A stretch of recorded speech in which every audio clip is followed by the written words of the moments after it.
Hello दोस्तों, स्वागत है आपका मेरे यूट्यूब चैनल परीक्षा प्लान में। तो कैसे हैं आप लोग? आई होप अच्छे होंगे। तो जैसा कि आप लोगों को पता है कि पिछले वीडियो में मैंने काल से संबंधित महत्वपूर्ण जानकारी आपको दी थी, यानी काल जो टॉपिक था उसे मैंने पिछले वीडियो में कंप्लीट पढ़ा दिया था।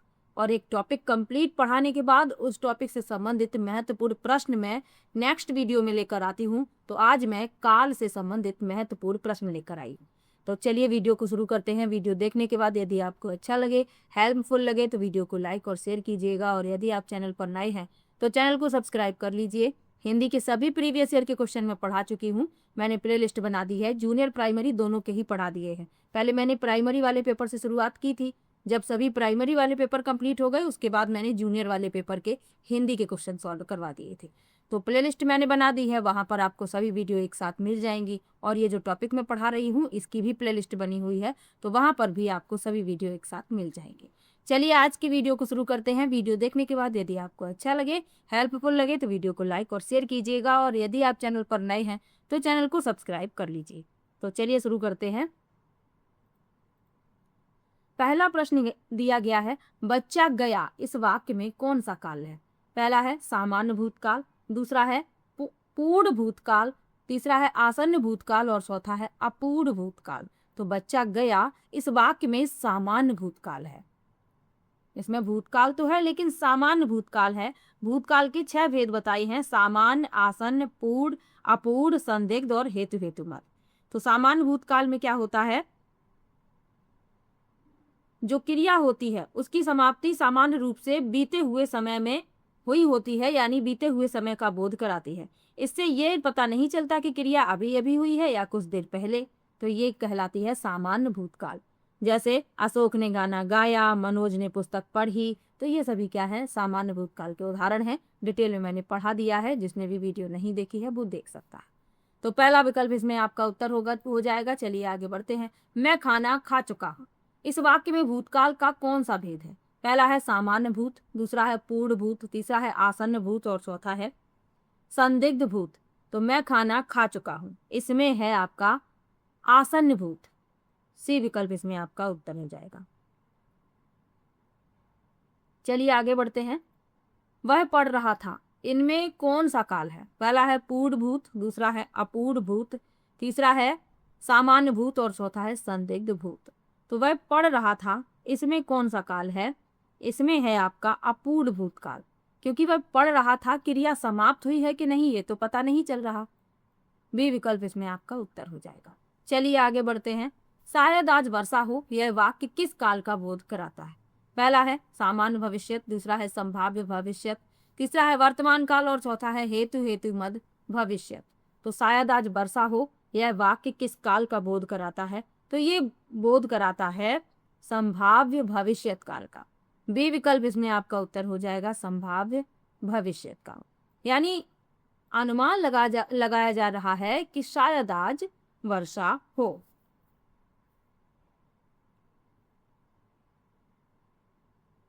तो जिसमें संभावना का पता चले उसमें संभाव्य भविष्यत काल होता है। चलिए आगे बढ़ते हैं। राम ने पुस्तक पढ़ी इस वाक्य में काल है। पहला है पूर्ण वर्तमान, दूसरा है सामान्य वर्तमान, तीसरा है संदिग्ध वर्तमान और चौथा है अपूर्ण वर्तमान। तो राम ने पुस्तक पढ़ी इसमें है पूर्ण वर्तमान। पहला विकल्प इसमें आपका उत्तर होगा। चलिए आगे बढ़ते हैं। यदि वह आता तो मैं जाता, यह किस काल का उदाहरण है? पहला है हेतु हेतु मद भूतकाल, दूसरा है संदिग्ध भूतकाल, तीसरा है सामान्य भूतकाल और चौथा है आसन्न भूतकाल। तो यदि वह आता तो मैं जाता, यह किस काल का उदाहरण है? ये उदाहरण है आपका हेतु हेतु मद भूतकाल का। पहला विकल्प इसमें आपका उत्तर हो जाए। जब भूतकाल की एक क्रिया दूसरी क्रिया पर निर्भर रहती है तो इस रूप में 2 क्रियाओं का होना आवश्यक होता है, तो उसमें हेतु हेतु मद भूतकाल होता है। चलिए आगे बढ़ते हैं। ये अगला प्रश्न है, वह गाता होगा इस वाक्य में कौन सा काल है?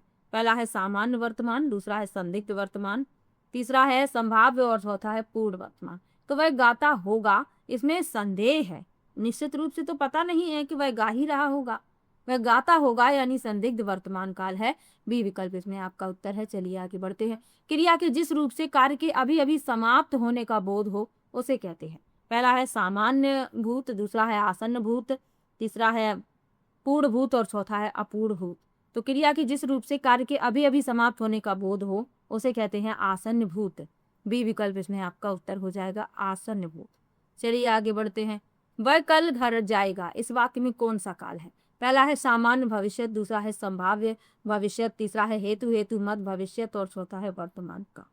तो वह कल जाएगा, वह कल घर जाएगा यानी सामान्य भविष्य काल है। पहला विकल्प इसमें आपका उत्तर हो जाएगा। चलिए आगे बढ़ते हैं, अगले प्रश्न पर चलते हैं। सीता पढ़ रही है, इसमें वर्तमान काल का कौन सा भेद है?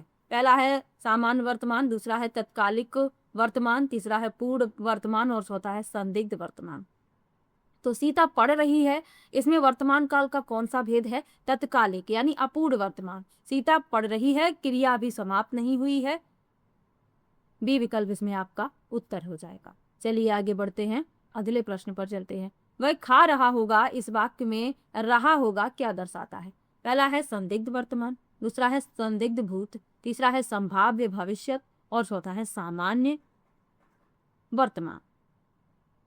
तो वह खा रहा होगा ये दर्शा रहा है संदिग्ध वर्तमान। पहला विकल्प इसमें आपका उत्तर हो जाएगा। चलिए आगे बढ़ते हैं। भूतकाल के कितने भेद हैं? तो भूतकाल के भेद बताने हैं। पहला विकल्प है 4, दूसरा 5, तीसरा 6 और चौथा 3। तो भूतकाल के कितने भेद बताए थे? 6 भेद बताए थे, सामान्य, आसन्न, पूर्ण, अपूर्ण, संदिग्ध और हेतु हेतु मद। तो सी विकल्प इसमें आपका उत्तर है। चलिए आगे बढ़ते हैं। वर्तमान काल के कितने भेद माने जाते हैं? पहला है 3, दूसरा 5, तीसरा 6 और चौथा 4। तो वर्तमान काल के 5 भेद बताए थे, अब नाम आप लोग लिख दीजिए। चलिए आगे बढ़ते हैं। अगला प्रश्न दिया गया है, भविष्य काल के मुख्य रूप से कितने भेद हैं? पहला है 3, दूसरा 4, तीसरा 2 और चौथा 5। तो भविष्य काल के 3 भेद बताइए, सामान्य, संभाव्य और हेतु हेतु मद। तो तीसरा विकल्प इसमें आपका उत्तर हो जाएगा। चलिए आगे बढ़ते हैं। क्रिया जब समय का बोध कराती है उसे कहते हैं।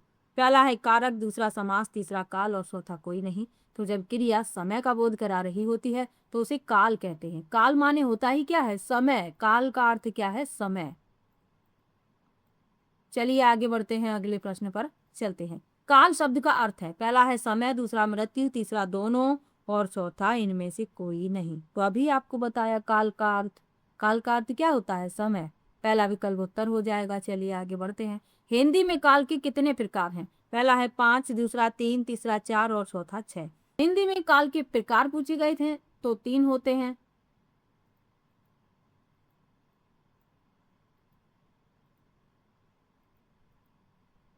हिंदी में काल के प्रकार पूछे गए हैं तो कुल 3 प्रकार होते हैं, भूतकाल, वर्तमान काल और भविष्य काल। बी विकल्प इसमें आपका उत्तर होगा। जब क्रिया बीते हुए समय का बोध कराती है उसे कहते हैं। पहला है वर्तमान काल, दूसरा भविष्य काल, तीसरा भूतकाल और चौथा कोई नहीं। तो जब क्रिया बीते हुए समय का बोध करा रही होती है तो उसे भूतकाल कहते हैं। सी विकल्प इसमें आपका उत्तर हो जाएगा। चलिए आगे बढ़ते हैं। भूतकाल के कितने भेद हैं? पहला है 3, दूसरा 5, तीसरा 6 और चौथा 7। क्वेश्चन हो गया है रिपीट। भूतकाल के 6 भेद होते हैं, अभी आपको बताया था। सी विकल्प इसमें आपका उत्तर हो जाएगा। चलिए आगे बढ़ते हैं, अगले प्रश्न पर चलते हैं। भूतकाल का भेद है, पहला है सामान्य, दूसरा पूर्ण, तीसरा आसन्न और चौथा सभी। तो भूतकाल के भेद पूछे गए हैं तो ये सभी भूतकाल के ही भेद हैं। डी विकल्प इसमें आपका उत्तर हो जाएगा। अगला प्रश्न है, पूजा जा रही थी, वाक्य में कौन सा भूतकाल है? पहला है संदिग्ध भूतकाल, दूसरा है अपूर्ण भूतकाल, तीसरा है सामान्य भूतकाल और चौथा है हेतु हेतु मद भूतकाल। तो पूजा जा रही थी, इसमें अपूर्ण भूतकाल है। बी विकल्प इसमें आपका उत्तर हो जाएगा। अपूर्ण भूतकाल कौन सा वाक्य में है? कौन से वाक्य में है? पहला है अशोक पुस्तक पढ़ता था, दूसरा है मनोज पुस्तक पढ़ रहा था, तीसरा है महेश ने पुस्तक पढ़ी और चौथा है कोई भी नहीं। तो अपूर्ण भूतकाल कौन से वाक्य में है? मनोज पुस्तक पढ़ रहा था। बी विकल्प इसमें आपका हो जाएगा उत्तर। चलिए आगे बढ़ते हैं, अगले प्रश्न पर चलते हैं। क्रिया के साथ था, थी, थे लगा देने से वह कौन सा काल बन जाता है? पहला है पूर्ण वर्तमान, दूसरा है अपूर्ण भूतकाल, तीसरा है पूर्ण भूतकाल और चौथा है सभी। तो क्रिया के साथ था, थी, थे लगा देने से पूर्ण भूतकाल बन जाता है। सी विकल्प इसमें आपका उत्तर हो जाएगा। चलिए आगे बढ़ते हैं। हेतु हेतु मद भूतकाल का उदाहरण है, पहला है अनुष्का खाना खा रही होगी, दूसरा है यदि महेश पढ़ता तो उत्तीर्ण हो जाता। तीसरा है तेजस्विनी चली गई थी, और चौथा है राधा जा रही है। तो इसमें बताना है हेतु हेतु मद भूतकाल का उदाहरण। तो यदि महेश पढ़ता तो उत्तीर्ण होगा, उत्तीर्ण हो जाता। बी विकल्प इसमें आपका उत्तर होगा। चलिए आगे बढ़ते हैं। विनोद पत्र लिखता होगा इस वाक्य में कौन सा काल है? पहला है संदिग्ध भूतकाल, दूसरा है संदिग्ध वर्तमान काल, तीसरा है संभावित भविष्य काल और चौथा है सामान्य वर्तमान काल। तो विनोद पत्र लिखता होगा इसमें है संदिग्ध वर्तमान काल। बी विकल्प इसमें आपका उत्तर होगा।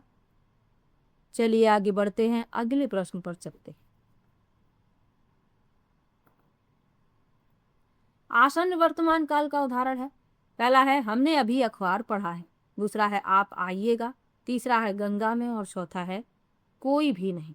तो आसन्न भूतकाल का, आसन्न वर्तमान काल का उदाहरण पूछा गया है। माफ कीजिएगा, मैंने भूतकाल दे दिया था।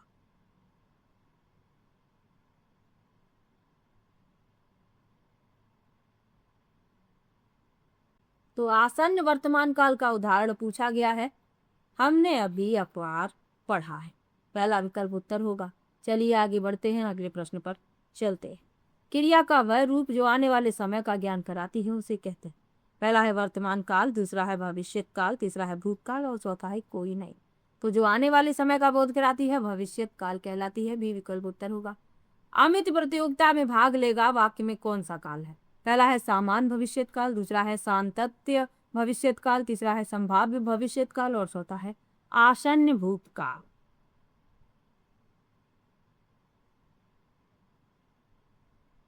तो अमित प्रतियोगिता में भाग लेगा इसमें सामान्य भविष्य काल है। पहला विकल्प उत्तर होगा।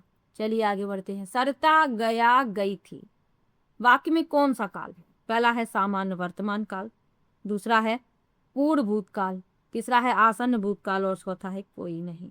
तो सरिता गया गई थी, तो इसमें क्या होगा? इसमें है आपका पूर्व भूतकाल।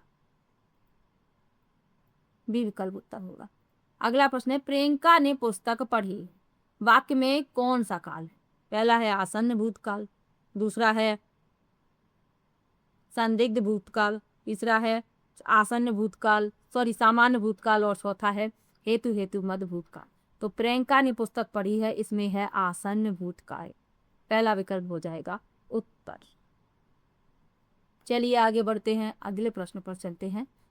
बिंदु स्कूल जा रही है वाक्य में कौन सा काल है? पहला है अपूर्व भूतकाल, दूसरा है अपूर्व वर्तमान काल, तीसरा है संदिग्ध भूतकाल और चौथा है कोई नहीं। तो बिंदु स्कूल जा रही है इसमें है आपका अपूर्व वर्तमान काल, यानी क्रिया अभी पूरी नहीं हुई। बी विकल्प उत्तर होगा। अगला प्रश्न है क्रिया के साथ रहा है, रही है, रहे हैं लगा रहता है तो कौन सा काल बन जाता है? पहला है अपूर्व भूतकाल, दूसरा है सामान्य भविष्य काल, तीसरा है अपूर्व वर्तमान काल और चौथा है सामान्य वर्तमान काल। तो क्रिया के साथ रहा है, रही है, लगा रहता है तो ये बन जाता है अपूर्व वर्तमान काल। सी विकल्प इसमें आपका उत्तर होगा। चलिए आगे बढ़ते हैं। क्रिया के व्यापार की समाप्ति सामान्य रूप से बहुत समय पहले हुई हो उसे कहते हैं। पहला है सामान्य भूतकाल, दूसरा है आसन्न भूतकाल, तीसरा है अपूर्व भूतकाल और चौथा है पूर्व भूतकाल। तो क्रिया के व्यापार की समाप्ति सामान्य रूप से बहुत पहले हुई हो तो ये होता है पूर्व भूतकाल। डी विकल्प इसमें आपका उत्तर हो जाएगा। चलिए आगे बढ़ते हैं, अगले प्रश्न पर चलते हैं। क्रिया के साथ एगा, एगी, एंगे लगा रहता है तो कौन सा काल बन जाता? पहला है सांतत्य भविष्य काल, दूसरा है सामान्य भविष्य काल, तीसरा है संभाव्य भविष्य काल और चौथा है कोई नहीं। तो इसमें आपका बी विकल्प उत्तर होगा सामान्य भविष्य काल। चलिए आगे बढ़ते हैं, अगले प्रश्न पर चलते हैं। अपूर्व भूत का उदाहरण है। पहला है पत्र मिल गया था, दूसरा है बालक सो रहा था, तीसरा है वर्षा हुई होगी और चौथा है वर्षा हुई थी। तो अपूर्व भूत का उदाहरण पूछा गया है, तो बालक सो रहा था ये अपूर्व भूतकाल का उदाहरण है। बी विकल्प हो जाएगा उत्तर। चलिए आगे बढ़ते हैं। हेतु हेतु मद भूत का उदाहरण है। पहला है तुम आते तो मैं भी चलता, दूसरा है लड़का आया था, तीसरा है इस साल बारिश होने की संभावना है, और चौथा है घोड़े के 4 पैर और 2 कान होते। तो तुम आते तो मैं भी चलता, यानी एक क्रिया दूसरे पर निर्भर है। हेतु हेतु मद गूक का उदाहरण है। चलिए आगे बढ़ते हैं। किस वाक्य में क्रिया वर्तमान काल में है? पहला है उसने फल खा लिए थे, दूसरा है मैं तुम्हें पत्र लिख रहा हूँ, तीसरा है अचानक विद्युत आपूर्ति बंद हो गई, और चौथा है वे आने वाले थे। तो किस वाक्य में क्रिया वर्तमान काल में है, ये पूछा जा रहा है। तो मैं तुम्हें पत्र लिख रहा हूँ, बी विकल्प उत्तर हो जाएगा। चलिए आगे बढ़ते हैं। संभाव्य वर्तमान काल का उदाहरण है। पहला है वह जाता है, दूसरा है रमेश ने खाना खाया, तीसरा है वह आया हो, और चौथा है कोई नहीं। तो संभाव्य वर्तमान काल का उदाहरण पूछा गया है।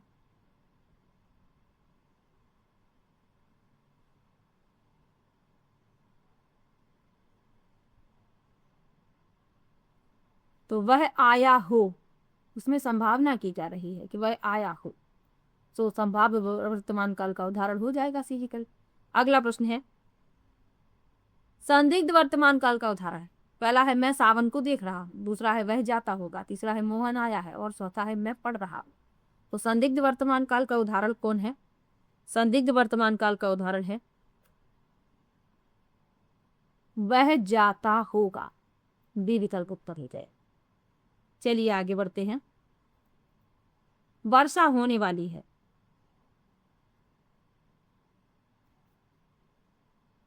यह किस प्रकार का वाक्य है? पहला है अनिश्चित वर्तमान काल, दूसरा है वर्तमान काल संभाव्य, तीसरा है पूर्व भूतकाल, और चौथा है पूर्व वर्तमान काल। तो वर्षा होने वाली है, ये वर्तमान काल का संभाव्य वर्तमान काल है, बी विकल्प इसमें आपका उत्तर। तो 40 प्रश्न लिए हैं मैंने काल के। आप लोगों को किसी भी प्रश्न में डाउट हो तो आप कमेंट बॉक्स में जरूर लिखिएगा, और वीडियो कैसा लगा ये भी कमेंट बॉक्स में जरूर बताइएगा। मिलते हैं नेक्स्ट वीडियो में, तब तक के लिए बाय बाय।